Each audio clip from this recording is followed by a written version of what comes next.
¿Qué pasaría si tuviéramos lo siguiente? Y lo voy a hacer acá en esta variable.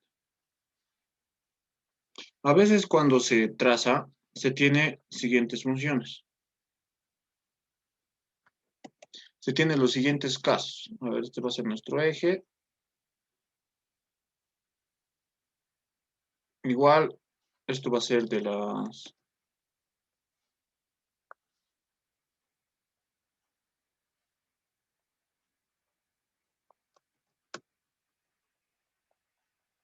f de x.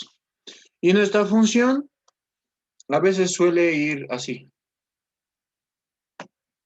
Hay funciones así a veces. A ver, así. Así. Esto, digamos, puede ser nuestro f de x.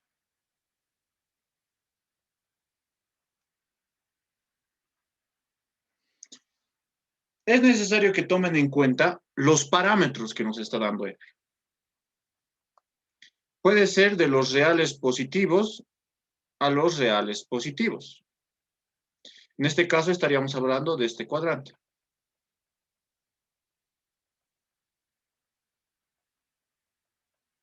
Y simplemente consideremos todos los valores que abarcan de estos valores. En este caso, estos valores de acá y estos de acá, a simple inspección no nos interesa. No nos interesa. Ahora, ¿qué pasaría si, digamos, en este caso nos estarían dando, en vez de los reales positivos a los reales positivos, nos estarían diciendo de los reales positivos, mejor dicho, de los reales netamente, a los reales negativos? Entonces estaríamos hablando de todo este color. Implicaría estos valores de acá y estos valores de acá. No estos valores de aquí arriba, sino estos de acá abajo. De los reales X a los reales negativos. Como también puede ser de la siguiente forma. ¿Qué pasaría si, digamos, tuviera de los reales positivos,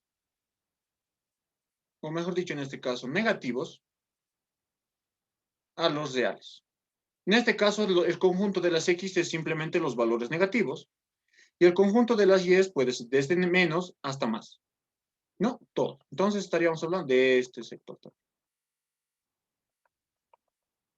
De todo esto. Entonces, nuestra función simplemente estaría delimitada por estos valores y estos valores. A simple inspección se puede determinar también si una función cumple esas propiedades. En este caso, si nos estamos dando cuenta, esto va a ir directamente hasta un valor de -2, porque es una función exponencial, en este caso. En este caso. Pero si simplemente nos estás refiriendo a todo esto, entonces hay que demostrar.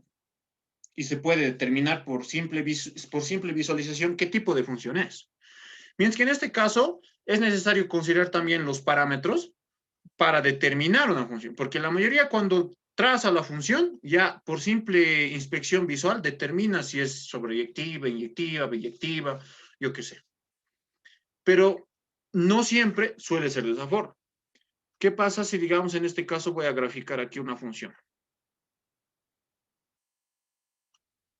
Así. Esta va a ser mi función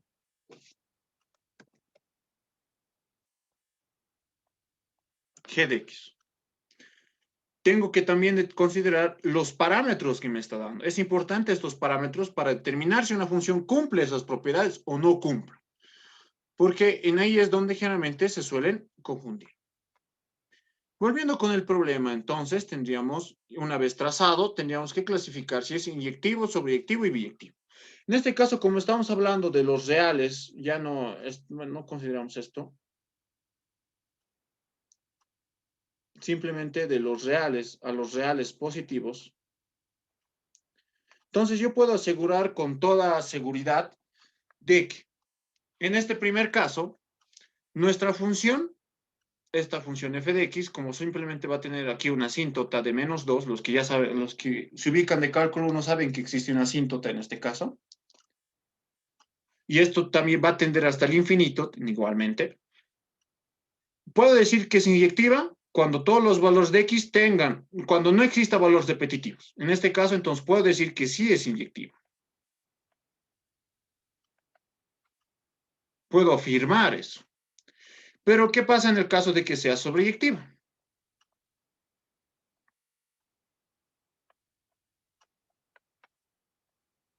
Pues también puedo asegurar de que sí ha de cumplir la propiedad sobreyectiva. Y puedo entonces indicar de que puede ser una función biyectiva, por simple inspección visual, considerando en este caso los conjuntos. Vamos a demostrar eso. Empezaremos entonces con una función inyectiva. ¿Cuándo es una función inyectiva? Cuando hemos dicho que x1 es igual a x2, entonces f de x1 tiene que ser igual al f de x2. En este caso, entonces, tendría f de x1 va a ser igual a 2 veces e a la menos x1 sobre 2. F de x2 va a ser igual a 2 veces e a la menos x2 sobre 2. Parto de la igualdad. Digo f de x1 va a ser igual al f de x2. Entonces,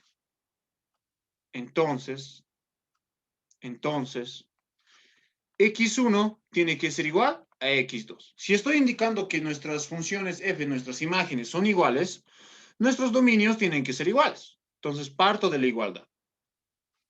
Entonces, copio aquí 2 veces e a la menos x1 sobre 2 tiene que ser igual a 2 veces e a la menos x2 sobre 2. Y hago operaciones matemáticas, en este caso. Lo mejor que puedo hacer es simplificar el 2 con el 2. Tendría e a la menos x1 sobre 2 igual a e a la menos x1 sobre 2. ¿Qué puedo hacer en este caso? Fácil. Logaritmizar miembro a miembro. Le aplico el logaritmo de e a la menos x1 de x1 sobre 2 igual al logaritmo neperiano de e a la menos x1, x2, en este caso, x2 sobre 2. Esto es 2. Entonces, ¿qué tengo en este caso? Esto que está como exponente por propiedad de logaritmos baja, tendría menos x1 sobre 2, logaritmo neperiano de e, igual a menos x2 sobre 2, logaritmo neperiano de e. Esto es 1, esto es 1. Entonces tendría aquí menos x1 sobre 2 igual a menos x2 sobre 2. En este caso tendría que el 2 con el 2 lo puedo simplificar. Tendría que menos x1 es igual a menos x2. Yo multiplico por menos 1 miembro a miembro y tendría que x1 va a ser igual a x2. Con eso llego a la respuesta. Y es eso lo que me pide. He partido de acá para llegar acá. Y cuando llego, entonces sí cumple. Simplemente así de simple. ¿Cumple la propiedad inyectiva? Cumple. Me falta verificar la propiedad sobreyectiva. Para el cálculo de la propiedad sobreyectiva ya es más análisis en este caso.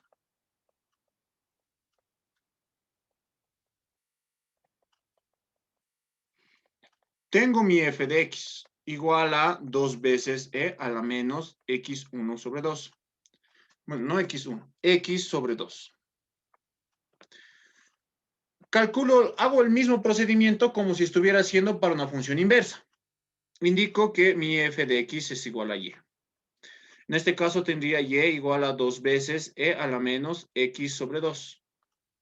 En este caso tendría y sobre 2 va a ser igual a e a la menos x sobre 2. Esto que está como exponencial, puedo pasarle como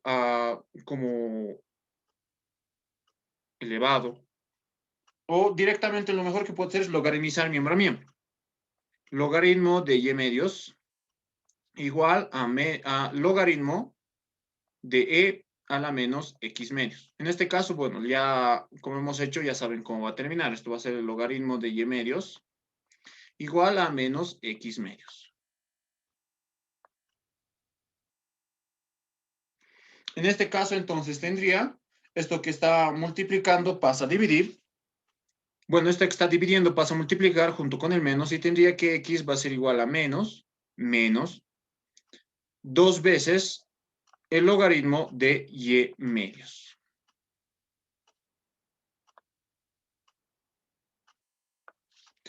Entonces me dice, el postulado me dice para todo y. Considero en este caso que y va, lo divido en 3 zonas.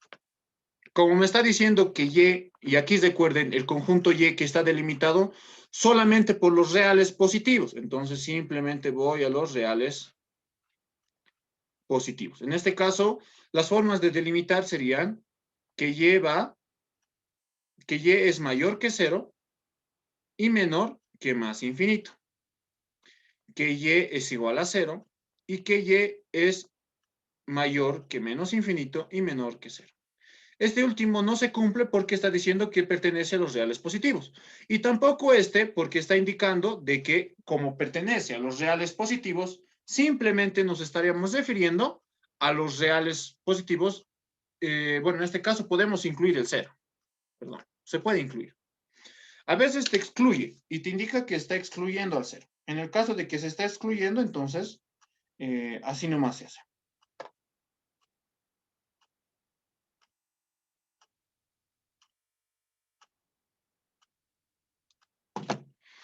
Ya. En este caso, entonces tendríamos lo siguiente. Hacemos el análisis simplemente para estos dos casos. Cuando lleva de más infinito a 0. X cuando lleva de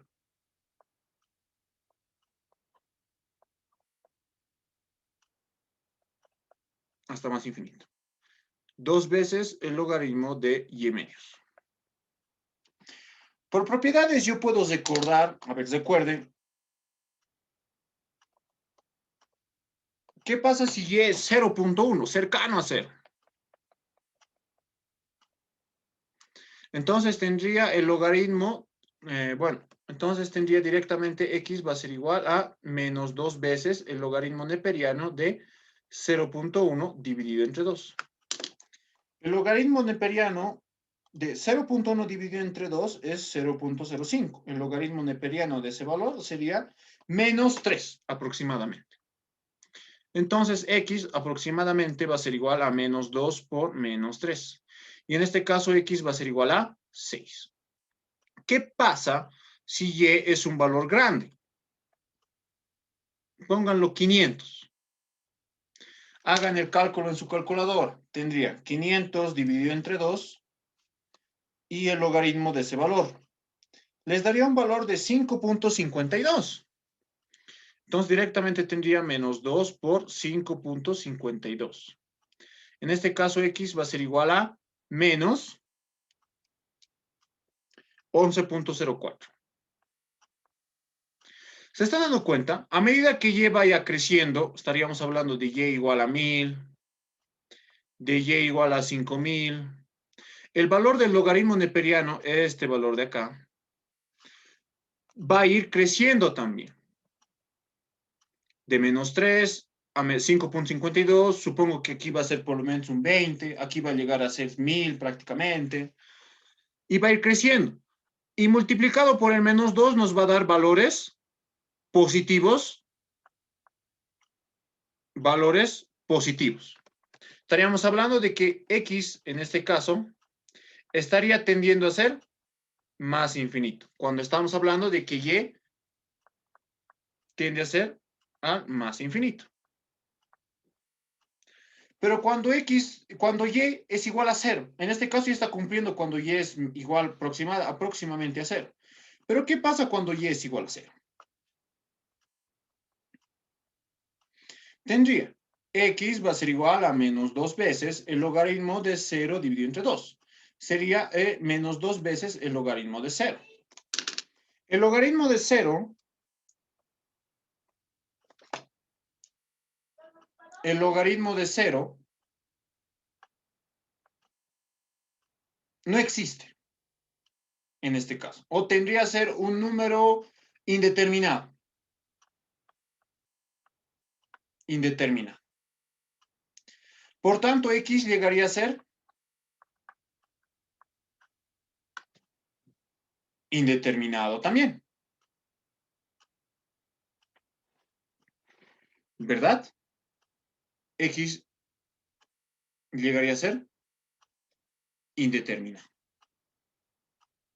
En este caso.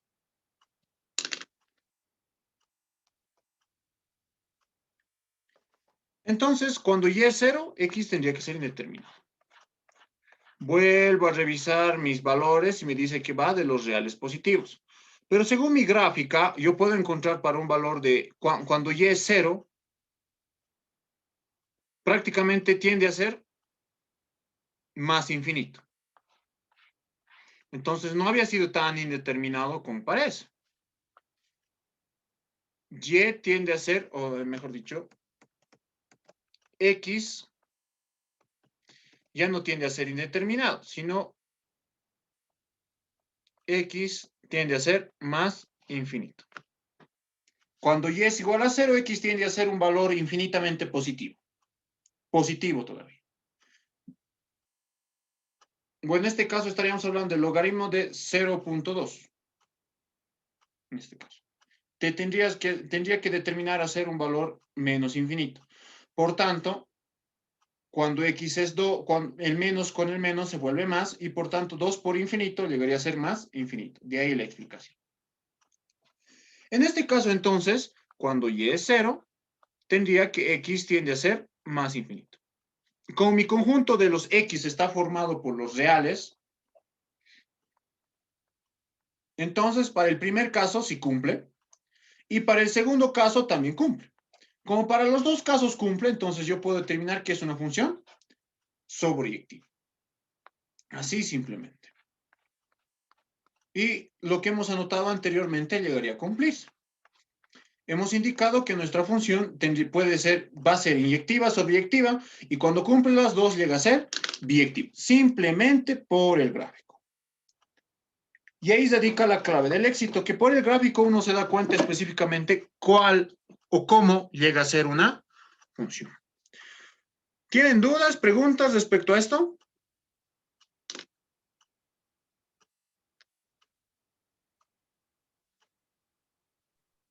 Sí.